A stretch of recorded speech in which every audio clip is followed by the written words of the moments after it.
ઘણા લોકોએ કોળાના બી એટલે કે પમ્પકિન સીડનું નામ સાંભળ્યું હશે. જેમ કે આ છે પમ્પકિન સીડ. આ જે પમ્પકિન સીડ છે એ આપણા સવારનો જે બ્રેકફાસ્ટ હોય છે, જેમ કે આ છે યોગા બાર કંપનીનું, એ અમે એક કંપની માટે અત્યારે ડેવલપ કરી રહ્યા છીએ. મતલબ આના જેવું એક એની અંદર મેઇન લખેલું જ છે કે આમાં ફ્રૂટ, નટ્સ એન્ડ સીડ્સ. તો પમ્પકિન સીડ જે છે એ તમારા ઘણા બધા બ્રેકફાસ્ટની અંદર જે તૈયાર હોય છે એમાં હોય છે. તો એની એક વિશેષ જે આપણે જાણકારીની વાત કરી રહ્યા છીએ, પમ્પકિન સીડની અત્યારે આપણે વાત કરી રહ્યા છીએ, પરંતુ મેઇન મારે જે વાત કરવાની છે એ કે ઘણા લોકોને એટલી બધી ખરાબ આદત હોય છે રાતના સૂવાના સમયે લાઇટ ચાલુ રાખવી. હવે પહેલાં હું આ પમ્પકિન સીડની જાણકારી એટલી આપી દઉં કે જે પમ્પકિન સીડ છે ને એ આપણા જેટલા પણ ફૂડ છે એમાં બધેથી વધારે એક કેમિકલ હોય છે, એનું નામ ટ્રિપ્ટોફેન, TRYPTOPHAN.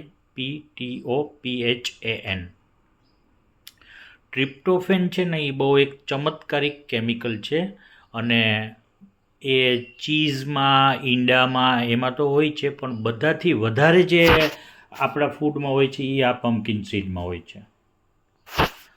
ટ્રિપ્ટોફેન છે ને એ જ્યારે બોડીમાં જાય ત્યારે બોડીમાં જઈને અને એક હાર્મોન તૈયાર કરે છે જેને સિરોટોનિન કહેવાય છે.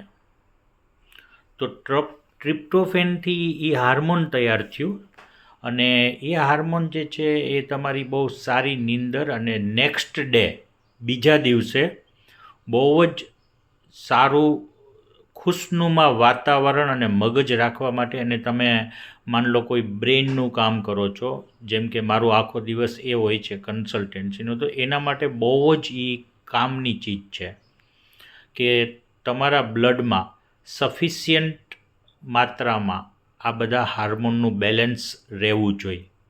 હવે ટ્રિપ્ટોફેન જે છે એ આગળ એક જે મેં કીધું કે ભાઈ સિરોટોનિન નામનો હાર્મોન છે એના માટેનો રો મટીરિયલ છે. તો સિરોટોનિન હાર્મોન જે છે આપણા બ્લડમાં એ રેગ્યુલર બનતું હોય છે અને તમે ગૂગલમાં સર્ચ કરશો તો ખબર પડશે કે સિરોટોનિન હાર્મોન કેટલું બધું કામનું છે. એનું એક બીજું નામ એ પણ છે કે પ્લેઝિંગ હાર્મોન, એટલે કે ખુશી દેવાવાળું હાર્મોન. સિરોટોનિનને બનવા માટે રો મટીરિયલ જોઈએ ટ્રિપ્ટોફેન, અને સિરોટોનિનનો એક બીજો રોલ એ છે, તમે સાંભળ્યું હશે કે આપણા બોડીમાં એક 24 કલાકની ઘડિયાળ હોય છે જેને બાયોલોજિકલ ક્લોક કહેવાય. અને આ એક આખું જે 24 કલાકનું સાયકલ છે આપણી બોડીનું, એને એક સર્કેડિયન સાયકલ કહેવામાં આવે છે. તો એ મેન્ટેન કરવા માટે થઈને અને એક બીજો હાર્મોન પણ જોઈ, એનું નામ મેલેટોનિન.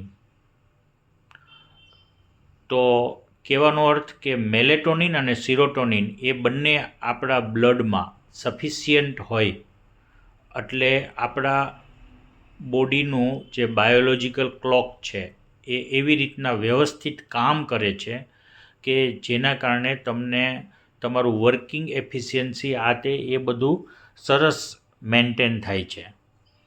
તો હવે વાત આવી ગઈ આ નવા કેમિકલની, નવા હાર્મોનની, કે મેલેટોનિન.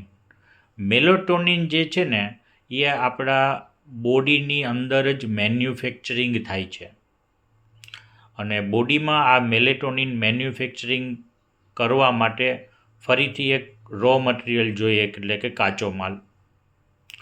એ રો મટીરિયલનું નામ છે સિરોટોનિન. મતલબ આપણે એમ જાણીએ કે ભાઈ આ પમ્પકિનના બી એમાંથી ટ્રિપ્ટોફેનમાંથી મેલેટોનિન. મતલબ મેલેટોનિનનો રોલ એટલો જ છે જેટલો સેરોટોનિનનો રોલ. હવે આમાં ખાસ જે જાણવાની વાત છે ને એ છે કે જો સિરોટોનિન હાર્મોન તમારા બોડીમાં બનવો જોઈએ તો એના માટે ટ્રિપ્ટોફેન જોઈએ. ટ્રિપ્ટોફેન તો તમને ફૂડમાંથી મળશે, પણ મેઇન ચીજ શું આવે કે સિરોટોનિનમાંથી મેલેટોનિન બનાવવું હોય તો તમારા બોડીમાં ગમે એટલું ટ્રિપ્ટોફેન સિરોટોનિન હોય, મેલેટોનિન હંમેશા રાતના બને છે, ડાર્કનેસમાં. જેટલું અંધારું હોય એટલું જ તમારા બ્લડમાં મેલેટોનિન વધારે બનશે. મેલેટોનિન જે છે એનો એક નિયમ છે કે એ રાતના બને અને દિવસના તમને એનાથી બધું સરસ વાતાવરણ મળે.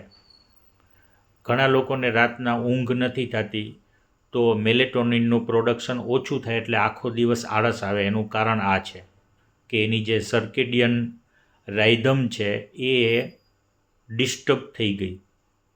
અથવા ઘણાને નીંદરનો ખૂબ સમય છે પરંતુ લાઇટ ચાલુ રાખી, ઇવન નાઇટ લેમ્પ પણ લાઇટ ચાલુ રહેવાથી ટ્રિપ્ટોફેનમાંથી સિરોટોનિન બનશે પરંતુ મેલેટોનિન જે છે એ નહીં બની શકે.